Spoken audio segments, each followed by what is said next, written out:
हार्दिक स्वागत और अभिनंदन है। सबसे पहले तो मैं आप सबों को बहुत बधाई और धन्यवाद देता हूँ। उसके लिए मैं बिहार की जनता को विशेष रूप से धन्यवाद देता हूँ कि हमारे कार्यों के कारण, माननीय प्रधानमंत्री श्री नरेंद्र भाई मोदी जी के कार्यों के कारण 55% मत से 40 में 39 लोकसभा क्षेत्र पुनः माननीय प्रधानमंत्री जी के को दिया गया और पूरे विश्वास से दिया गया। इतिहास में 55% मत भाजपा को कभी नहीं आया।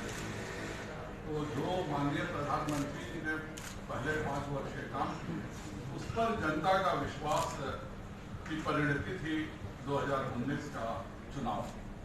और उसके बाद जो पहला हमारा लोकसभा का सत्र हुआ, हमका सभी सांसदों ने 137% काम किया उसमें।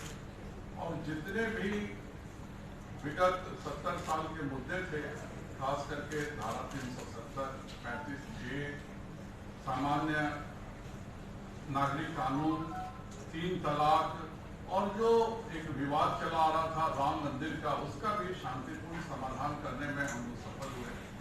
इतना ही नहीं, जो हमारे असंगठित कामगार थे, उन सबों के लिए भी हम लोगों ने, चाहे वो अटल पेंशन योजना हो या ESI में प्रोविजन में पैसे की कम करना हो, EPF में हमारा कंट्रीब्यूशन बढ़ाना हो, हर तबके को हम लोगों ने साथ दिया। उसके बाद अचानक कोरोना की वैश्विक महामारी का सामना करना पड़ा और सौभाग्य से इस देश का नेतृत्व माननीय प्रधानमंत्री श्री नरेंद्र भाई मोदी जी के हाथ में था। और उसी का नतीजा था कि जहां पूरे विश्व में 4.3 के औसत से प्रति लाख लोगों की आकस्मिक मृत्यु हुई, हमारे यहाँ यह प्रतिशत केवल 0.3 था, 0.3, जो बताता है कि हमने किस तरह से कोरोना को मैनेज किया। वैसे ही विश्व में अगर 1 लाख में महामारी का औसत है तो 65 लोग 1 लाख की आबादी में प्रभावित हुए। हमारे यहाँ यह प्रतिशत केवल 7.9 था। और यह सब इसलिए संभव हो सका क्योंकि प्रधानमंत्री जी ने बिल्कुल सही समय पर फैसला लिया। और आज हम 7 लाख बेड तैयार कर चुके हैं, जिसमें अगर कोई कोरोना की बीमारी बढ़ती है तो उन मरीजों को कोई कष्ट नहीं हो। हमारे पास केवल वायरोलॉजी के नाम पर केवल एक लेबोरेटरी थी पुणे की। आज हमारे पास 610 लैब्स मौजूद हैं जहाँ पे कोरोना का टेस्ट हो सकता है।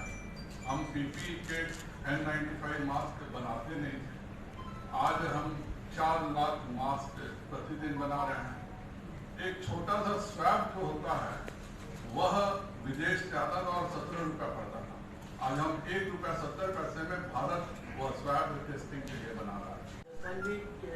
राज्य सरकार की आर्थिक स्थिति ठीक नहीं है, वो केंद्र से फरियाद कर रही है कि मदद के लिए केंद्रीय योजना की सारी राशि का वहन करने का गुहार लगा रही है, तो आखिर क्या वजह?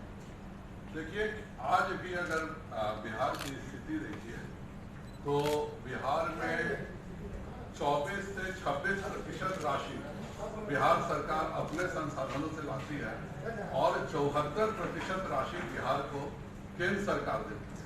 अगर आप उल्टा इसका महाराष्ट्र देखें तो महाराष्ट्र में केवल 26% राशि केंद्र सरकार लगाती है और बाकी 74% राशि महाराष्ट्र अपने संसाधनों से देती है। तो आप ये तो उदाहरण मैं इसलिए दे रहा हूँ कि आप समझ सकें कि बिहार को कितनी बड़ी मदद केंद्र सरकार कर रही है। अकाउंट को अपने किसानों के पास जो हमारे फसल योजना हो जिससे कि उनकी सिक्योरिटी रह सके, हमारे जो आर्थिक मोर्चे पर जो हमारे कॉर्पोरेट व्यापारी थे जिनको अगर मुंबई से पटना सामान लाने की जरूरत पड़े तो 20 दिन लगता था, लेकिन 1 टैक्स 1 नेशन के तहत GST लागू करके हम लोगों ने पूरे के पूरे इस रेजीम को सिंप्लीफाई किया। और इतना ही नहीं किया बल्कि जो कांग्रेस के समय की जो खामियां थी, जैसे 65 साल के इतिहास में अगर आप 60 साल लें तो केवल 18 लाख करोड़ उधार बैंकों ने व्यापारियों को दिया था, पर अंतिम 5 वर्षों में 52 लाख करोड़ रुपए उधार दिया गया बिना गारंटी के। और इस तरह से बहुत सारी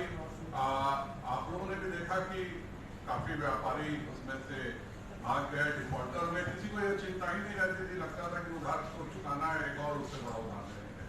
लेकिन हम लोगों ने IBC को ला करके सभी को जिम्मेवार बनाया और हम वापस पैसे भी, बहुत सारे पैसे लाने में भी सफल हो गए जो कांग्रेस के जमाने में उधार दिए गए थे।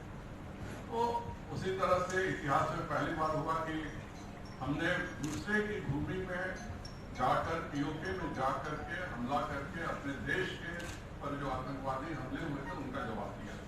अब अगर जो उससे भी आप एक तो मैं बता दूं कि अगर तेजस्वी जी के कहने से कोई अपराधी और नॉन अपराधी हो तो उस हिसाब से तो हमारे यहाँ तब तो सुप्रीम कोर्ट ही को सिर्फ फिर पूछना पड़ेगा कि शाहबुद्दीन को तो तेजस्वी जी अपराधी मानते ही नहीं है, अपने पिताजी को भी अपराधी नहीं मानते हैं जो इतने सालों से बंद है।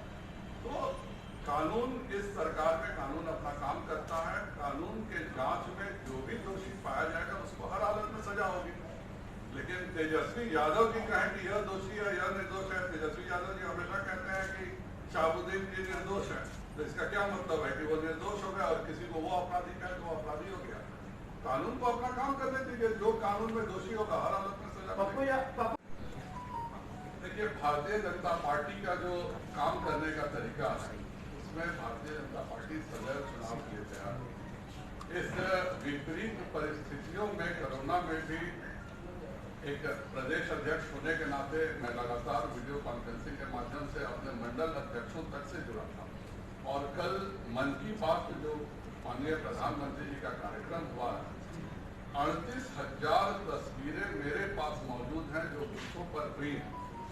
सही है कि 55 से 60,000 बूथों पर मन की बात का कार्यक्रम हुआ है, वहाँ हमारे सप्तऋषि बैठे हैं और जाहिर बात है जब बूथ पर 7 हमारे पदाधिकारी बैठेंगे तो वह माननीय प्रधानमंत्री जी की मन की बात तो सुने ही सुनेंगे। उसके अलावा जो उस बूथ को लेकर के पार्टी की तैयारी है उसकी भी चर्चा हुई है और उस हिसाब से हम आगे बढ़े।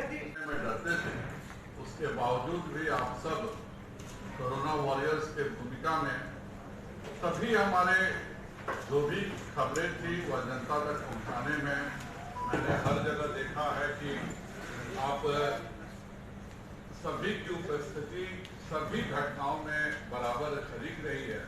तो सब